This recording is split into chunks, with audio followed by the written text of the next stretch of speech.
Okay, 174. In such cases, the vote of both houses must be determined by saying yes or no. That's really simple, isn't it? And the names of the people voting for and against the bill must be entered on the journal of each house respectively. Now, what is a bill? It's a proposed law, right? Okay, okay. It's not a bill like I'm going to give you a bill for $100 for service or something. Okay? I thought I'd better stop and just clarify that. Be sure. If any bill is not returned by the president within 10 days after it has been presented to him or her, not counting Sundays, it will become a law just as if he or she had signed it. There is an exception. If Congress adjourns in less than 10 days, which prevents its return, in which case it will not become law. So if Congress adjourns before the president's 10 days is up and he's not signed it, it will become law. 175. Every other kind of order, resolution, or vote which in the Senate and House of Representatives have to both agree on must be presented to the President of the United States before it can take effect. It must be approved by him or her. If the President does not approve it, it must be repassed by 2/3 of the Senate and of House of Representatives in order for it to go into effect. The same rules and limitations apply as in the case of a bill above. This paragraph does not apply to a vote to adjourn. So, if the President doesn't sign it in due order of time, it passes. If he has 10 days, he doesn't sign it, it passes. So he might as well go ahead and sign it if he's not going, if he's just going to sit on it, you know. So, now, okay, see what other notes I've got right here on 7. It prevents bypassing the President by distinguishing a law as a resolution, and that's good. Generally, for a resolution to have the force of law, it must have the President's signature, unless Congress overrides him, of course. Okay, which House of Congress originates a tax law? The Congress, yeah. Which House of Congress originates a tax laws? That's right. Anytime it has to do with money, we have to bring it. Congress has to start it. Now, Senate can say what they want to do, and they can get it worked out, but initially it has to come out of Congress.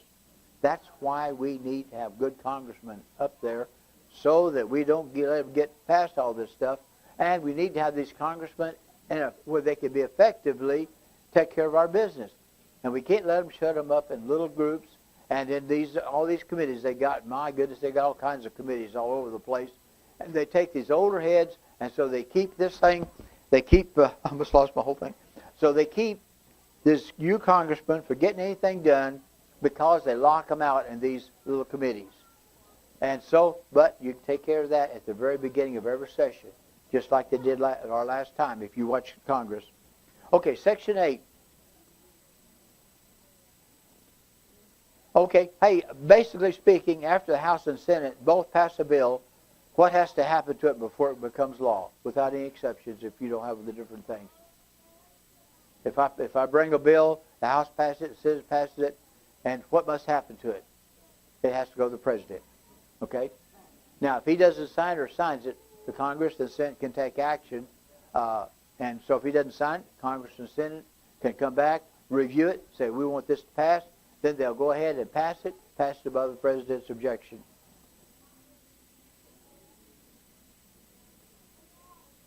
Okay, if the President does not want a bill to become law, he refuses to sign it, vetoes it, what must he do?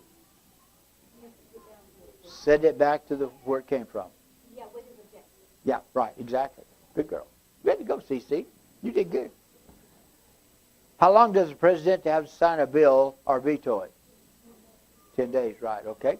And if the President does nothing on a bill in the time limit and Congress is still in session, does the bill become law? Yes. But what if they break that? The bill doesn't become law. If they adjourn, yeah. But also remember, too, they've got a 3-day limitation in there. Either one of the houses cannot be, remember, they can't be adjourned for more than 3 days apart. They got a 3-day limit. Okay, let's see. What else we got in here? I'm looking at my notes here, and in Section 8, we're going to talk about some specific areas. And let me see. I think we need to look. An excise is a tax paid on products manufactured, sold, or consumed within a country. An impost is a duty on products coming into a country. To lay taxes is to establish taxes by legal means. Now, we're going to talk about this letters of marque and reprisal, because I had trouble with that whenever I was reading the statement. So in 1787, if one country went to war with another, it could issue letters of marque and reprisal to a private citizen, giving him the right to attack the shipping of the enemy. Without such a letter, the privateer would be a pirate. So what happens? It's almost like hiring what you call a mercenary, right? You hire somebody else to go fight for you. But anyway, it's called letters of marque and reprisal. So right now, a good illustration would be we have pirates, right? Did y'all know we got pirates, don't you, on the seas?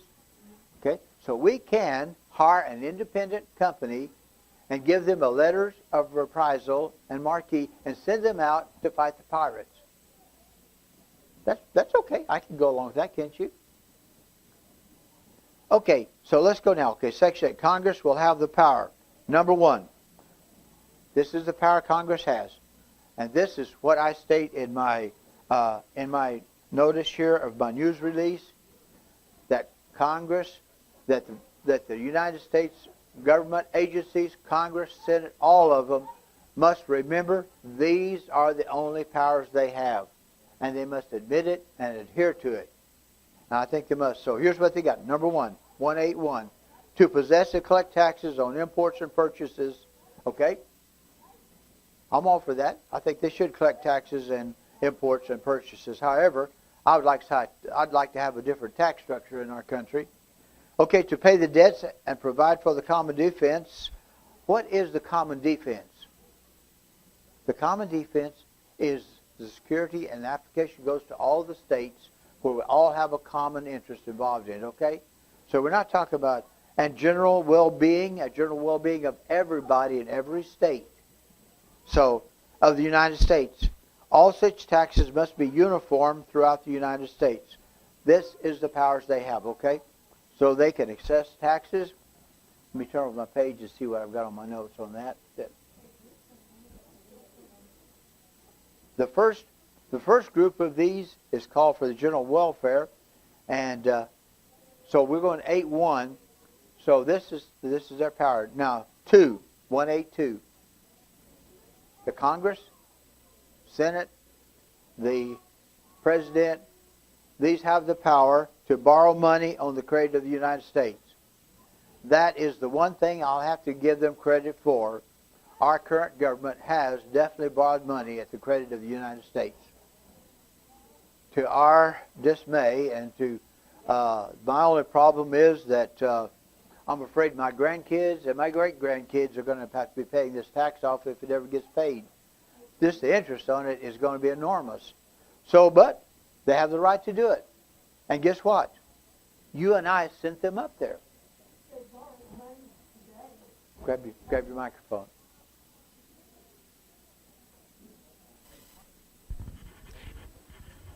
There you go. Yeah. At least on Fox Network, it said that they had borrowed money today to help that bank that's having problem over in, I've forgotten what country. I mean, it was something like, $1 billion or $1 trillion or something. I don't know what it was. But President Obama wanted to do that. That's the nice thing to do. Well, we'll have to admit now, they have the right to borrow money on the credit of the United States. That is a constitutional right. Now, the only question I have is, if they're not following the Constitution, do they have this right? See? If you're going to follow the Constitution, they have the right. But if they're not following the Constitution, which they are not, it's obvious, then I don't think they've got the right to do it then. But if our Constitution was in place and had been observed like it should be, they definitely have the right. 8.3, this is one of the third things they have to regulate trade with foreign nations and among the separate states and with Indian tribes. Did y'all know the Indians don't pay taxes? Okay. And did you know the Indian is a nation? And just go up through Oklahoma and you'll see up there that you see the Indian nation. Okay. Then fourth, to establish standard rules for becoming a naturalized citizen and establish standard laws about bankruptcy throughout the United States. So there's two in this. First, rules becoming a naturalized citizen. We have those rules in place. We have illegal aliens. The illegal aliens need to be sent back with instructions on how to become a citizen, so they'd be a productive part of our society. I had an interview off of internet. I guess it was last year. It was an interview with a Mexican immigrant, and they said to him, "Do you want to become a citizen?" He says, "No." They said, "Why don't you want to become a citizen?" He said, "Well, it's simple." He said, "I get free medical attention. My kids get to go to school. I educate my family. They have medical care. They have all the benefits, and I have a good job, and so I don't pay nothing. So why should he want to become a citizen?" See what I mean? Did y'all hear what our governor said the other night? Did y'all hear it? Did you hear it? What did he say? Grab your microphone. What did he say about the legal immigrants? I don't remember his exact words, but the gist of it was that we should educate illegal immigrants in our country, provide education for them. Right? Yep, that's what he said. He said he felt like that's the way it should be. If they're in our country, we need to educate them and so forth. I'm afraid, but guess what? It didn't hurt his stats, did he? He still got them. Go ahead, Paul. Didn't they say something about free tuition to the colleges? He said what? Free tuition. Free tuition to the colleges. Oh, I don't know. I didn't hear that part. I think it was in there, wasn't it? I was taken back by the other parts. When our Okay. granddaughter was going to college down there, she had to pay full insurance and everything else. And that was when they changed it and let illegals get free tuition. Yeah. And I don't know how long that lasted. They're indicating like now they have to pay in-state tuition. Yeah. But my understanding was that it was, up until just recently, it was free. Yeah. Well, I tell y'all what, we just can't afford it. I'm sorry, we're Texans. We can't afford it. Matter of fact, we can't afford half of what our government is doing to us. The amount of money they borrowed is atrocious right now, and there are figures that I can't even imagine. When you start about $1 trillion, see, $1 trillion to me is something that's just way out yonder. It's almost like an unheard of number. But our country deals with it like it's dollars and cents, just like $1 or $2. Okay, to establish standards for rules for becoming naturalized citizens. So that means that then we do have rules established. Our illegal immigrants are to be sent back. Our legal aliens sent back with instructions on how to come back in. And if they want to become a citizen, they should pay taxes just like we do. Pardon? And learn the language. Learn the language, right. That's another thing I need to put on my deal is that for the United States ought to speak English. There ought to be the national language. To establish standards, so the next one is establish standard laws about bankruptcy throughout the United States.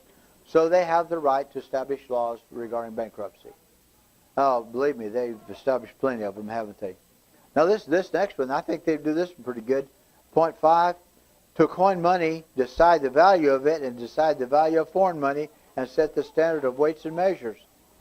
Now, one thing about it, and I've got a question again to myself. If they're not observing the Constitution, is what they're doing, can we say that they are disobeying the Constitution, the original Constitution? See? Yeah. So, that's right. Yeah. So we need to get after them to keep their oath.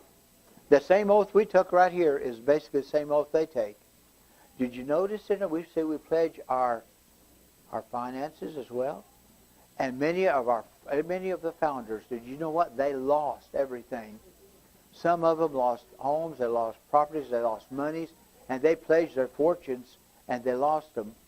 And but I like what's his name, Patrick Henry? What did he say? And I'm serious. Are we really that far into it yet that we can say that with all honesty?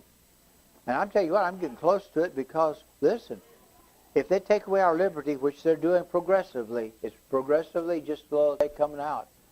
Somewhere along the road, we've got to stand up and take our country back, or we might as well just give in and just let it go on and give up our freedom. Anyway, the point 6 now. To decide the punishment for counterfeiting the money and other valuables of the United States. I think that's good. I think that we should have that power, don't you? So we decide the punishment for those who counterfeit the money.